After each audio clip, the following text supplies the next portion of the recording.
Hello students, इस video में हम पढ़ेंगे फ्यूचर कॉन्टिन्यूअस टेंस के बारे में। फ्यूचर कॉन्टिन्यूअस टेंस की पहचान क्या होती है? इसमें हिंदी वाक्य के अंत में रहा होगा, रही होगी, रहे होंगे आदि शब्द आते हैं। ठीक है, इससे हमें पहचान पता चल जाती है। रहा होगा, रही होगी, मोहन खाना खा रहा होगा, मोहन सो रहा होगा, ये सब अगर ऐसी चीज़ें आती रहा होगा, रही होगी, तो इससे पता चल जाएगा ये कौन सा टेंस है, फ्यूचर कॉन्टिन्यूअस टेंस है। समझ गए? मतलब फ्यूचर में कोई काम चल रहा होगा, आने वाला जो समय होता है उसमें कोई काम चल रहा होगा, तो इससे पता चलता है ये फ्यूचर कॉन्टिन्यूअस टेंस है। ठीक है, अब फ्यूचर कॉन्टिन्यूअस टेंस का एफर्मेटिव सेंटेंस पढ़ते हैं। एफर्मेटिव सेंटेंस का रूल क्या होता है? सबसे पहले लिखेंगे subject plus will plus be plus verb की first form plus ING plus object. एक एग्जाम्पल पढ़ते हैं। वह स्कूल जा रहा होगा। देखो, रहा होगा, तो रहा होगा से पता चल गया कौन सा टेंस है, फ्यूचर कॉन्टिन्यूअस टेंस है। तो इसका रूल मैंने आपको बताया। तो क्या बनाएंगे? सबसे पहले सब्जेक्ट, सब्जेक्ट क्या होगा? He will be going to school. ठीक है, यहां से समझ में आ गया। दूसरा एग्जाम्पल लेते हैं। अब सूरज निकल रहा होगा।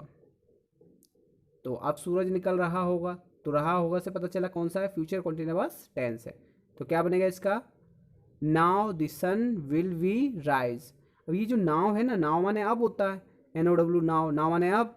बट ये नाव आप सेंटेंस के बाद में भी लगा सकते हो, चाहे पहले लगा सकते हो। जैसे यहाँ मैंने पहले यूज़ किया, now the sun will be rising, सूरज निकल रहा होगा। ठीक है, आप इसको बाद में भी बोल सकते हैं, the sun will be rising now, पीछे भी हम नाव लगा सकते हैं। ठीक है, अब आते हैं हम नेगेटिव सेंटेंस पे। नेगेटिव सेंटेंस का रूल क्या होता है? सबसे पहले बनाते हैं subject plus will plus not plus be plus verb की first form plus ING plus object.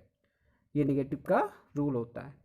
पहला एग्जांपल पढ़ते हैं। वह स्कूल नहीं जा रहा होगा, तो नहीं से आ गया, रहा होगा भी पता चल गया, तो नहीं से आया तो नेगेटिव है, और रहा हो से पता चला हमें फ्यूचर कॉन्टिन्यूअस टेंस है।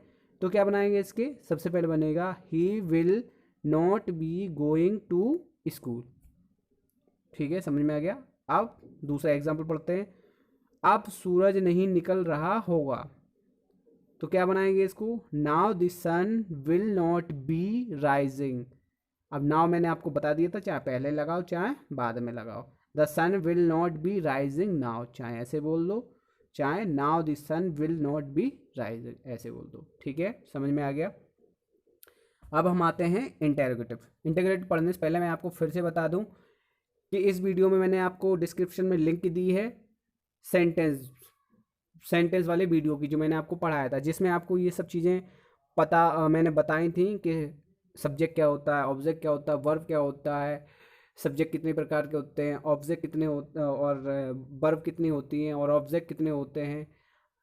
इस वीडियो को पढ़ना बहुत ज़रूरी है, क्योंकि अगर आपने वो वीडियो पढ़ लिया ना, सेंटेंस का पहला पार्ट और दूसरा पार्ट, तभी आप ये सारे सेंटेंस आराम से कर सकते हैं, क्योंकि आपको फिर ज्ञान हो जाता है कि कौन सा सब्जेक्ट है, कौन सा ऑब्जेक्ट है, कौन सा वर्ब है, कौन सा हेल्पिंग वर्ब है। ये सब चीज़ें आपको ज्ञान होना बहुत ज़रूरी होती हैं।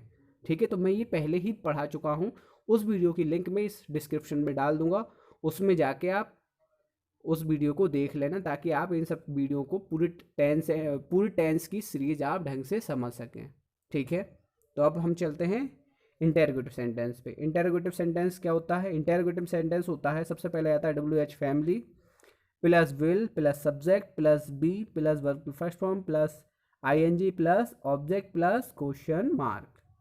जैसे, क्या वह स्कूल जा रहा होगा? तो क्या पहले हो गया। अब जब क्या पहले आ जाता है, तो मैंने आपको बताया था हेल्पिंग वर्ब से शुरू करते हैं। अगर क्वेश्चन पहले पूछते हैं तो हेल्पिंग वर्ब से शुरू करते हैं। तो हेल्पिंग वर्ब यहाँ क्या है? विल। तो आएगा will he be going to school. ठीक है, समझ में आ गया। अब दूसरा पॉइंट पढ़ते हैं। दूसरा एग्जाम्पल है, अब सूरज क्यों निकल रहा होगा। क्यों बीच में है, तो पहले लिखेंगे। तो पहले क्या क्या बनाएंगे? Why will the sun be rising now. अब ये नाव पहले भी लगा दो, नाव ऐसे बोल सकते हो, now why will the sun be rising, या बाद में भी नाव लगा सकते हो, क्वेश्चन मार्क लगा दो। समझ में आ गया आप लोगों को। अब आते हैं इंटेरोगेटिव नेगेटिव पे। तो इंटेरोगेटिव नेगेटिव का रूल क्या होता है? सबसे पहले आता है WH फैमिली वाला word plus will plus subject plus not plus V plus verb form plus ING plus object plus question mark. Example पढ़ते हैं। क्या वह स्कूल नहीं जा रहा होगा, इसमें क्या भी है नहीं भी, तो इससे पता चल गया इंटेरोगेटिव नेगेटिव है।